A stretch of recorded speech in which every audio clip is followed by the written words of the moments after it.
culpables de que hoy esté yo aquí, ¿vale? Esa fue mi etapa competitiva. Hasta ahora, como os dije a los que estabais en la presentación del libro, me dolía mucho hablar de esa etapa porque para mí fue un poquito agridulce, pero bueno, ya la estoy interiorizando y ya estoy más tranquila con esa parte, ¿no? Y pues bueno, ella es la que me ha permitido de alguna manera descubrir un montón de cosas, descubrir cuáles son los 3 pilares de los que hoy vamos a hablar. Más información os vais a llevar y mi intención es que haya un cambio, ¿no? A partir de hoy pues haya sobre todo reflexión, conciencia y que eso os permita entender por qué hay cosas o situaciones en las que no podéis salir adelante. Porque normalmente hay falta de herramientas. En mi caso normalmente cuando quiero dar un paso y no se me da, es porque hay alguna herramienta que necesito introducir o algún cambio de percepción para poder dar pasos hacia adelante. Y como os he contado un poquito la historia, ¿no? De cómo aparece mi parte mental, la empecé a desarrollar con la carrera, con los conocimientos. Yo era una persona muy analítica, me considero todavía, ¿no? Que me gusta mucho el análisis, me gusta mucho la sistematización, de que todo esté estandarizado, de que todo esté ordenado, de que todo esté... ¿vale?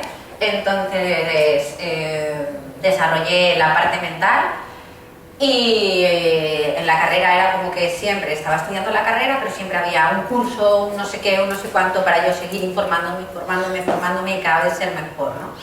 Pues bueno, como os decía, en el cuerpo mental la solución para mí no estaba. De hecho, la gran mayoría de las veces, ahora cuando trabajo con clientes que hay gente que quiere cambiar su físico, la gran mayoría de eso, quieren verse bien, ¿no? Porque aun estando bien, muchos no se ven bien. Entonces, pues bueno, donde yo creo que sobre todo está la clave es ahí en la parte mental, ¿vale? Y luego os iré explicando. De la parte mental, como os decía, pasé al físico con la foto que visteis anteriormente, ¿no? Ahí en competición, pues bueno, de alguna manera en aquella etapa me convertí en una, ¿cómo denominarlo? En una máquina de consecución de objetivos, ¿no? Para mí lo importante era no ganar los campeonatos, sino ser campeona de España. O sea, yo lo tenía muy claro y era lo que quería, y me levantaba desde por la mañana pensando en qué iba a comer, en qué iba a tomar a media mañana, cómo iba a entrenar, qué es lo que iba a hacer. O sea, todo giraba en torno a la competición y fue una etapa agridulce, que os decía antes, porque sobre todo me olvidé de las cosas importantes, ¿no? Que hay en mi vida. Yo era de las típicas que en las reuniones familiares pues igual no estaba porque tenía la preparación muy cerca, o sea, la competición muy cerca. Si me iba a algún sitio, pues a veces llevaba el tupper, cosas así un poco que hoy digo, ¿para qué? Pero bueno, ahí entendí que sí, había construido un físico muy bonito para algunos, porque en la foto de la competición, pues eso gusta para un determinado colectivo, ¿vale? Sí, me había convertido campeona de España, entonces eso era una etiqueta, ¿no? Que avalaba que mi cuerpo cumplía unas características. Pero tampoco allí encontré la felicidad. Yo me acuerdo que hubo un momento que para mí fue crítico, o sea, o que me permitió cambiar el rumbo, ¿no? Me preguntaron una vez que a ver si había visto peligrar mi vida en algún momento. Y cuando me hicieron esa pregunta, vino la última preparación que yo tuve en Body Fitness. Me acuerdo que bueno, creo que era miércoles, la competición era el sábado, y me dio un ataque de ansiedad brutal. Yo no sabía qué era eso, y no podía respirar, no podía, por una serie de circunstancias, de agotamiento, de todo. O sea, ya mi cuerpo estaba tan al límite que pues bueno, fue la forma de decirme: o empiézate a plantear cosas porque aquí la cosa está mal, ¿no? Entonces, pues bueno, cuando me dieron el segundo, gracias a darme el segundo premio en el Campeonato de España, yo dije, o sea, ¿un segundo premio? O sea, yo hace unos días casi me voy para el patatal, o era lo que sentí, ¿no? Y me dan un segundo premio, o sea, y allí mismo me hice una pregunta. Me dije, ¿merece la pena? Y cuando bajé el escenario dije, creo que no. Entonces ahí ya decidí dejar de competir Y cuando dejé de competir, pues fue el momento ese en el que me encontré sentada delante de mi coach, diciéndole pues que no sabía mucho acerca de mí, que me había perdido absolutamente, ¿no? Gracias a ella encontré pues, la parte emocional y la espiritual. La espiritual la trabajé mucho, sobre todo con visualizaciones, con meditaciones. Me acuerdo que en una de ellas me hicieron, que es un ejercicio que a mí me gusta mucho, que en el congreso probablemente haremos. Me metieron en un estado de relajación y me dijeron que bueno, que eligiera un lugar que me gustara, que conectara conmigo, y me fui al monte. Yo con mis padres iba mucho al monte de pequeña, entonces encontré ese sitio, ¿no? Que es casi siempre cuando hago meditación y me dicen que me vaya a algún lado, me voy allí. Y entonces, pues bueno, me dijeron que al final de donde yo estaba, al fondo, venían unas personas con unas velas. Entonces yo me imaginé a las personas con las velas y me dice, ¿estás viendo un funeral? Y le dije, así, pues vale, pues yo veo el funeral. Y más adelante me dicen, bueno, ¿ves el féretro? Y le digo, sí. Entonces pues me dice, mira adentro, estás tú. Entonces ahí ya la meditación empezó a tomar un carácter un poco especial. Y me acuerdo que me dijo, quiero que veas las personas que hoy, en el día de hoy, te acompañan. Y las vas a dejar hablar. Y yo me acuerdo que solo vi a mi hermano, soy la mayor de 3 y mi hermano es el del medio. Y me acuerdo que empezó a hablar. Y cuando él empezó a hablar me corté y dije, quiero salir de aquí, no quiero escuchar nada. Y aquello me sirvió para plantearme, ¿no? Qué era lo que yo quería que cuando muriera, que cuando yo muera, se recuerde de mí. Entonces, pues bueno, la parte espiritual me dio, ¿no?, la conexión con eso que siempre deseamos y que no nos permitimos, ¿no? Porque hay una parte mental, como os decía antes, que bloquea esto. O sea, cuando de repente tenéis unos deseos, unos anhelos, o sea, yo cuando empecé todo este proceso de cambio, no me permitía ni siquiera imaginar lo que quería conseguir, lo que yo quería vivir. No me lo permitía. ¿Por qué? Porque era como, o sea, estar viviendo, no, o sea, tú estás viviendo un sueño. O sea, olvídalo, eso no es para ti. Y además me acuerdo que con las parejas, con esas 2 parejas que tuve, era como yo decía, ¿será esto lo que yo me merezco? Que me traten así. O sea, yo pensaba que era lo que el mundo tenía lo mejor que tenía para ofrecerme era eso. Y yo me quedaba con ello, hasta que llegó un momento en el que me planteé, digo, o sea, ¿qué poder de decisión tengo yo aquí? ¿Tengo algún margen de maniobra o es que vengan aquí a darme papel? Entonces, pues bueno, allí empecé a encontrar, o sea, para mí los 4 cuerpos significan 4 formas de trabajarse a uno mismo, y solo cuando están en desarrollo todos, ¿no?, podemos encontrar, para mí, es la forma en la que yo he tenido de encontrar el equilibrio. El cuerpo mental sería las personas bueno, o sea, que su estructura, como decía antes, ¿no?, es lógica, analítica, siempre están tomando decisiones desde aquí, ¿vale? Los emocionales son las personas, no quiere decir que esto esté en equilibrio, ¿vale? El hecho de que seamos, porque yo para poder estar en equilibrio he tenido que entender hacia dónde me lleva el control, el orden, la sistematización. O sea, eso tiene cosas buenas, pero cuando se te pira, como digo yo, cuando nos vamos al polo opuesto del exceso de control, el exceso de orden, el exceso de tal, hay un sufrimiento, ¿vale? Entonces, las personas mentales serían esas, ¿no?, las que necesitan una estructura, un orden, un horario, un tal, un no sé qué, un no sé cuánto, todo lo tienen, pum, pum, pum, pum, pum, ¿vale? Suelen ser muy ejecutivas, personas que cumplen los objetivos, o sea, siempre es acción. Las personas mentales son esas personas que suben, bajan, suben, bajan, suben, bajan, tan pronto estoy bien como estoy llorando, como de repente subo y ya he bajado, ¿vale? Los espirituales son las personas que... ¿Conocéis a personas que no tocan suelo? Que están en este mundo pero que están volados, ¿vale? Pues el polo de la espiritualidad es ese, el que me siento tan espiritual que vuelo, no toco el suelo, ¿vale? O sea, que luego todo esto se puede equilibrar. Y la parte física son las personas que están 100% comprometidas con su cuerpo, o sea, viven para y por a su cuerpo. O sea, lo importante es que estéticamente estén bien. Eso es lo importante, aunque luego haya cosas más importantes también, ¿no? Pero principalmente se preocupan mucho por su estética, se preocupan mucho por su físico, por la vestimenta, por cómo se me ve, por cómo tal, ¿vale? Si lo ponemos, si cada una de las explicaciones que os he dado las ponemos en el polo por exceso, ¿vale? Aquí siempre hay dos polos, el exceso y el defecto. El defecto sería que no estamos en ese cuerpo, que estamos desatendiéndolo de alguna manera, ¿vale? Y en el exceso sería pues eso, o sea, que estamos sufriendo por estar en ese cuerpo única y exclusivamente, ¿vale? La solución para mí, ¿cuál ha sido? Conocer cada uno de los cuerpos, cuáles son las herramientas que hay en cada uno de ellos, ¿vale? Y poder empezar a desarrollar poco a poco cada uno de ellos para ponerlos en equilibrio. El equilibrio es lo que yo siempre digo, que es muy difícil de mantener el 100% del tiempo.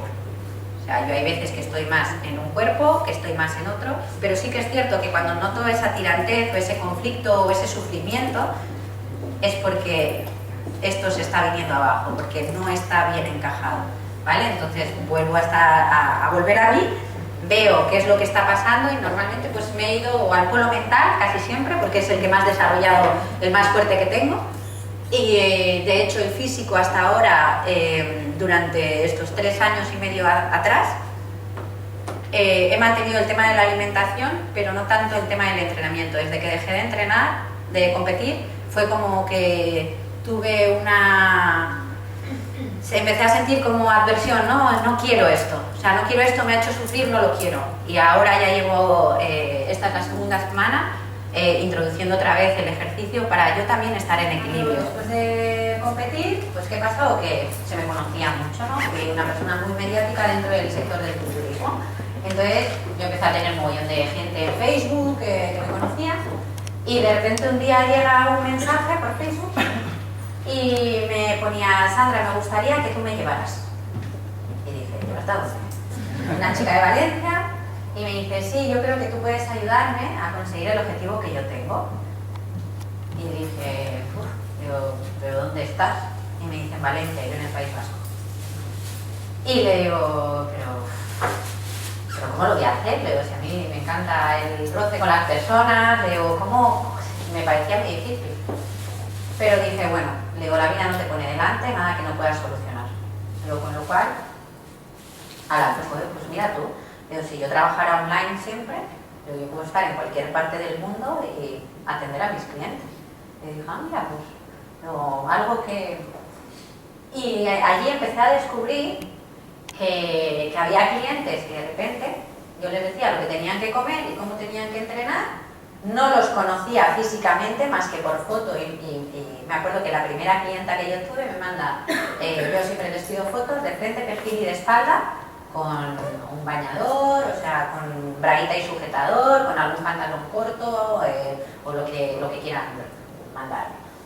Y la gran mayoría me lo mandan, dependiendo del conflicto que tengan a nivel físico consigo mismos. O sea, es raro que no lo hagan, sobre todo cuando hay mucho sobrepeso, sí es complicado, es difícil. Pero bueno, el resto lo mandan. Y yo me acuerdo que aquella chica me mandó, ¿no?, su frente, perfil y de espalda. Y empezamos a trabajar y en aquel entonces, como os decía, ¿no?, empezaba a descubrir que había clientes que evolucionaban muy rápido y había clientes que les costaba. Digo, ¿cómo puede ser que yo diga? Porque al final alimentar y hacer ejercicio más o menos todos tenemos, a no ser que haya alguien que tenga una carga de un volumen de trabajo muy grande o mucho entrenamiento o mucho tal, todos nos alimentamos y hacer ejercicio para todos puede ser más o menos igual, dependiendo a dónde quieras llegar, ¿no? Pero un público general que no está compitiendo a ningún nivel, que no tal, más o menos, pues eso, sus 5 comidas, un poquito de ejercicio todos los días. Entonces yo decía, a ver, ¿cómo? Yo dándoles más o menos las herramientas adaptadas, porque yo esto sí que lo hago, adaptarlo al horario y a las necesidades del cliente y sobre todo a sus gustos, porque hay gente que me evoluciona y hay gente que no podía entenderlo. Hasta que dije, bueno, vamos a desempolvar la carrera que tienes. Y empecé a regalar a mis clientes la parte psicológica. Y ahí me di cuenta de que cuando yo trabajaba los 4 cuerpos, sobre todo el mental, mis clientes iban evolucionando, iban teniendo un cambio. Entonces me di cuenta de que las herramientas, que en este caso era la alimentación y el deporte, son solo el 20%. Que para conseguir el resultado, sobre todo físico, en este caso, ¿no?, teníamos que trabajar el 80%. O sea, siempre que no hay resultados, y pueden ser económicos, pueden ser de relación de pareja, de relación con uno mismo, de relación familiar, de relación laboral, de relación lo que queráis. Siempre que no estáis obteniendo el resultado que queréis y sabéis qué tenéis que hacer, es porque a nivel psicológico, mental, hay conflictos. ¿Vale? Los conflictos internos son las creencias. ¿Vale? Las creencias son los pensamientos que cada uno tenemos. ¿Vale? Existe el pensamiento. ¿Vale? El pensamiento nos lleva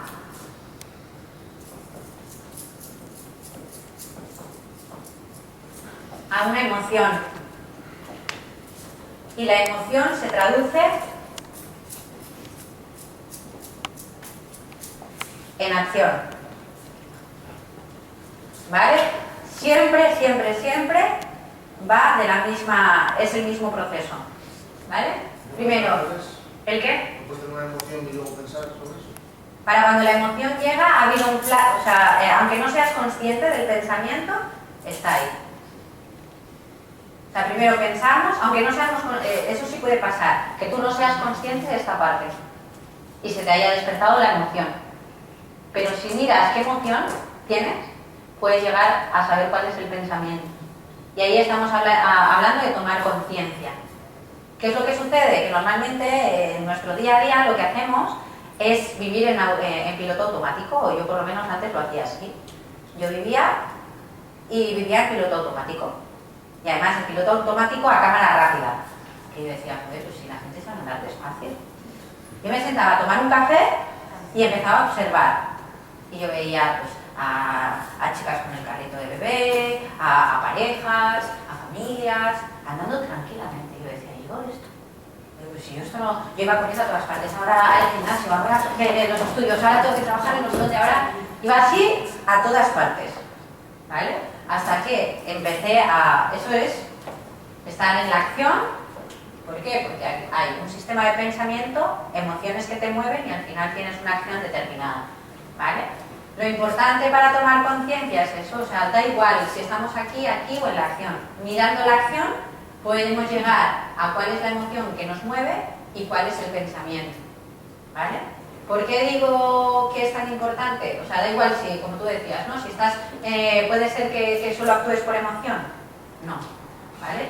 Lo ideal es buscar, o sea, el secreto está, el 80% está aquí,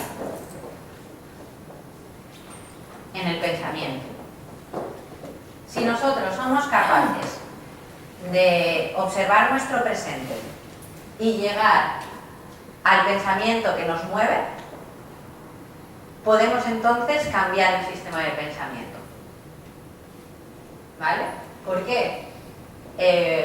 Porque es él quien nos limita para absolutamente todo. La parte mental, que hemos dicho que tenía cosas muy positivas, todos, los de aquí, todos, tenéis la parte mental desarrollada de otra manera. Os explico. En la parte mental están todas las habilidades y destrezas que hablábamos antes, pero también está todo nuestro sistema de pensamiento, ¿vale? Que es como un bloque añadido. En el sistema de pensamiento todo lo que y esto me costó a mí horrores entender. No era capaz de entender que eso era real. Para mí era primero ver y luego creer. Y es al revés. Lo que yo creo es la realidad que voy a construir o la que yo veo. ¿Cómo os quedáis? ¿A alguien le cuesta darle la vuelta a esto? ¿Sí? ¿Puedes repetir lo que yo veo, han dicho? Sí. Yo antes necesitaba ver para creer. ¿Vale? Hasta que me di cuenta de que si yo creía, iba a ver.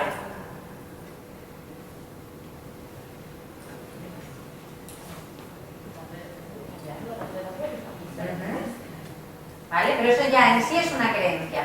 Si tú necesitas esperar a ver para creer, va a haber veces que te pases la vida esperando.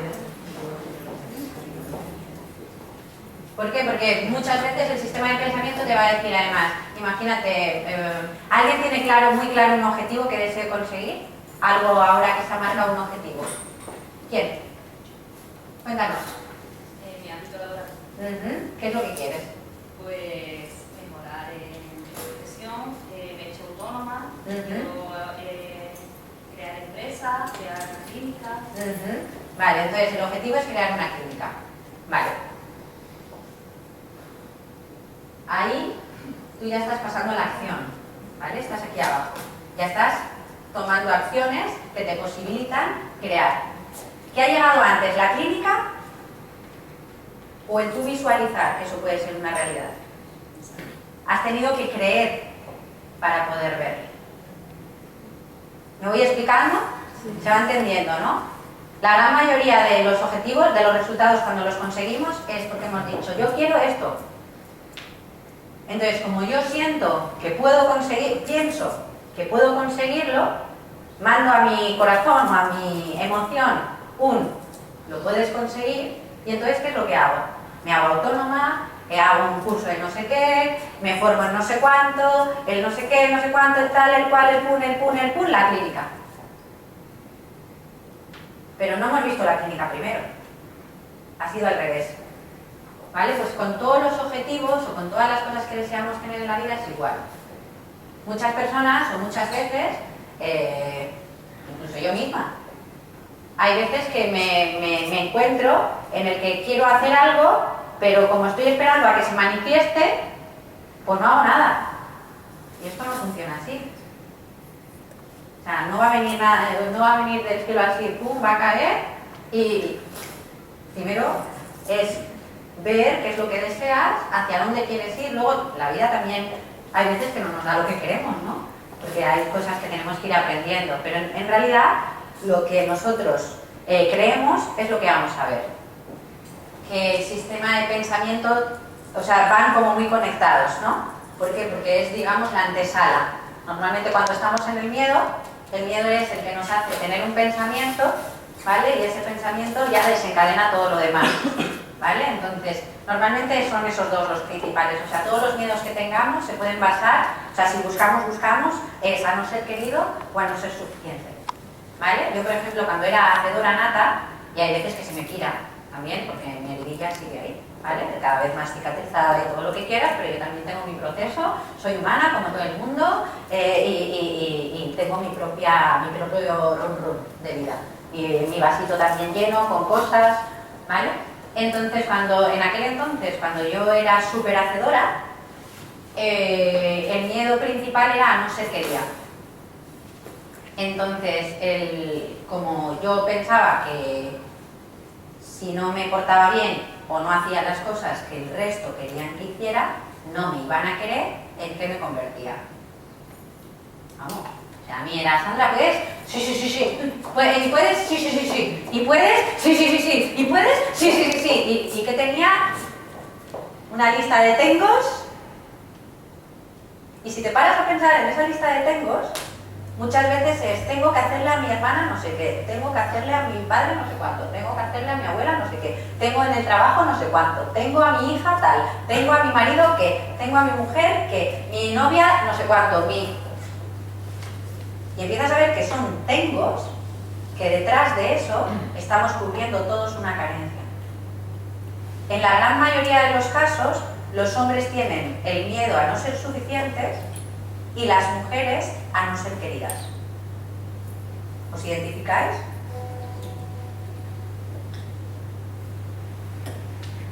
Me veo más en la parte del hombre. ¿Cómo? Me veo más en la parte del hombre. Puede ser, o sea, no son... y todos tenemos, de no ser suficiente y no ser querido, y en algunos momentos se despierta una o se despierta otra, ¿vale? Pero en la mayoría, generalizando, eso no quiere decir que todos los hombres tengan esa herida, la herida de no ser suficientes, ni todas las mujeres la herida de no ser queridas, porque puedes estar en ambos, ¿vale? Pero para que os vayáis situando, si sí, si no, si cómo, si tal, era lo que decía, o sea, no hay realidades absolutas, ¿vale? Yo os digo lo que yo voy encontrando, ¿vale? Pero no quiere decir, sí que es cierto que hay hombres que tienen miedo a no ser queridos y hay mujeres que tienen miedo a no ser suficiente, ¿vale? Dependiendo dentro de cada hombre y de cada mujer, yo hablo de energías, y hay energía masculina y energía femenina. Yo, por ejemplo, estoy aprendiendo a relacionarme con mi energía femenina. ¿Por qué? Porque al ser hacedora y mental, soy muy ejecutiva. Y esto es del hombre, tomar decisiones, de salir adelante, salir de la cueva a cazar, ¿vale? O sea, es el papel, naturalmente, por naturaleza, que sería como el correcto, no quiero hablar en esos términos, pero como para lo que estamos diseñados de alguna manera. Pero ¿qué pasa? Que esto hoy en día no se mantiene como antes. ¿Por qué? Porque las mujeres han tenido que salir fuera también y los hombres también han tenido que desarrollar habilidades femeninas. Y muchas veces hay hombres muy sensibles, hay hombres muy... porque también los hay. ¿Por qué? Porque tienen muy desarrollada la parte femenina de ellos, ¿vale? Entonces, ya no solo es tener los 4 cuerpos en equilibrio, sino las fuerzas de cada uno también equilibradas. ¿Por qué? Pues porque, por ejemplo, para resolver un tema que, bueno, se puede hacer desde... ahora yo estoy descubriendo que se puede hacer desde las dos maneras. Pero yo a nivel laboral sacaba la parte masculina. Entonces, sí, siempre me decían, que se ve una seguridad rotunda, no sé qué, no sé cuánto, un límite, un tal. Ahora trato de sacar un poco más la femenina, la comprensión, la escucha, la aceptación, y eso me permite ver las cosas, como decíais antes, los espirituales, de una manera diferente, porque si no es tajante, ¿vale? Cuando yo me pongo en el polo más mental y masculino, es tajante. O sea, no porque no, y ya está. Yo antes era así, muy pum, pum, pum. Y ahora la parte femenina me permite sopesar las cosas, escuchar al otro, comprenderme, comunicarme. ¿Vale? Entonces, como os iba diciendo, todo el sistema de pensamiento que tenemos, ¿qué es lo que sucede? ¿Qué es lo que, cuando te entras en el run de tengo que? ¿Podrías decir cuál es la emoción? O sea, estamos en la acción, vamos a subir hacia arriba. ¿Cuál es la emoción de cuando tienes tantos egos? Pues puede ser de responsabilidad, ansiedad. Ansiedad, sentido de la responsabilidad. Vale. Angustia puede ser un poquito también ahí. Sí, todo relativo a... Vale, entonces, ¿qué es lo que cuando estás sintiendo eso? Sabéis todos que tenemos una vocecilla, ¿no? Yo lo llamo el personaje principal de la historia. Uno que nos taladra aquí la cabeza. ¿Qué es esa vocecilla que escuchas? ¿Qué te dice cuando estás aquí, en todos los tempos? ¿Podrías buscar?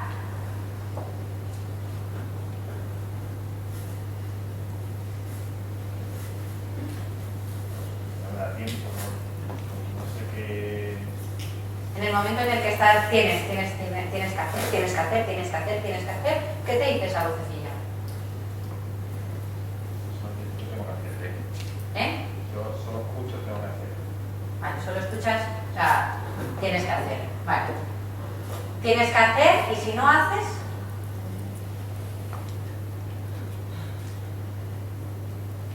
Realmente lo hago. y si no hicieras, ¿cómo te sentirías?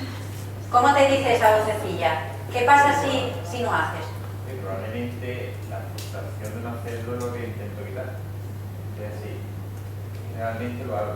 Quiero decir que pocas veces no lo hago. Vale, pero ¿qué te diría esa voz Sí. si no lo haces? ¿Cómo te castigaría? ¿Cuál es el rumbo?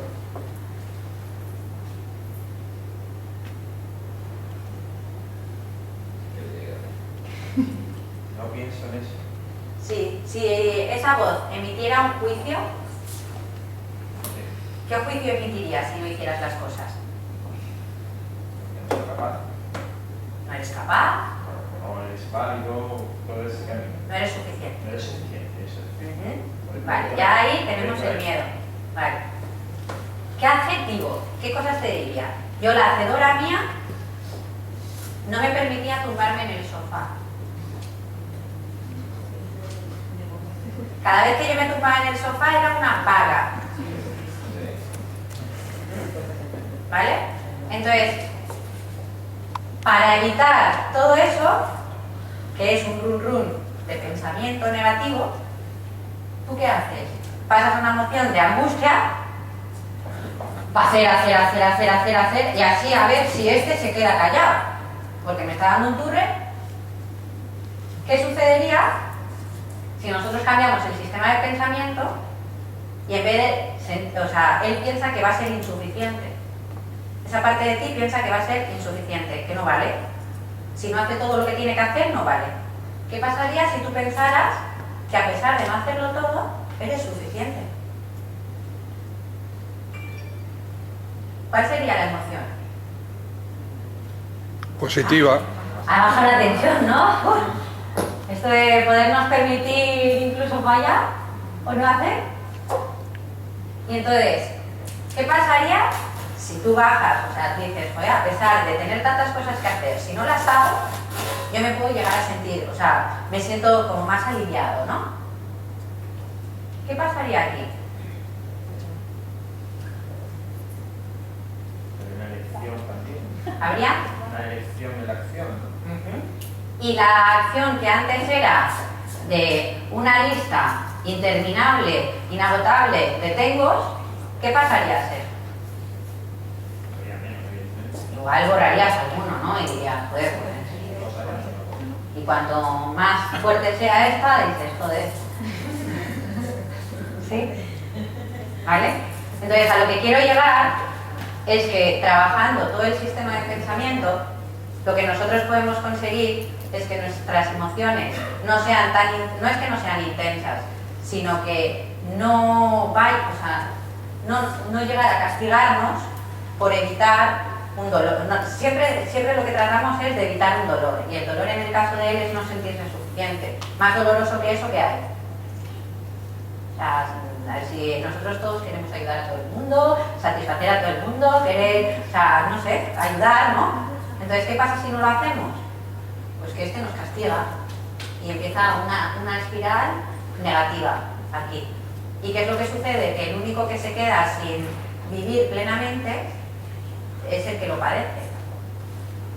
Yo antes, pues eso era un tengo, y es que no me daba cuenta de las cosas. O sea, yo estaba en tantos sitios a la vez que para cuando me daba cuenta, que no, o sea, pasaba por la vida como... Lo único que me daba tiempo a veces era eso, si me tomaba un café rápido, a observar así un poquito por encima y decir, bueno, si la vida, la gente vive de manera distinta, ¿no? ¿Vale? Entonces, pues lo que decía, si trabajamos esta parte, es el 80%. O sea, si algo en vuestra vida no está dando los frutos que queréis, es porque vuestro sistema de pensamiento os está pegando esa jugarreta. Quiero hacer la rueda de la vida, algunas sé que lo conocéis, pero como siempre... Sí. Es que no lo veo, yo no Ah, vale, es nada, simplemente vamos a dibujar un círculo, ¿vale?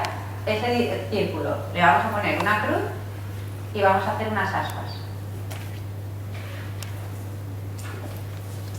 Como os decía, hoy lo que quiero que os llevéis es la foto de dónde estáis, ¿vale? Porque solo sabiendo dónde estamos podemos ir actuando.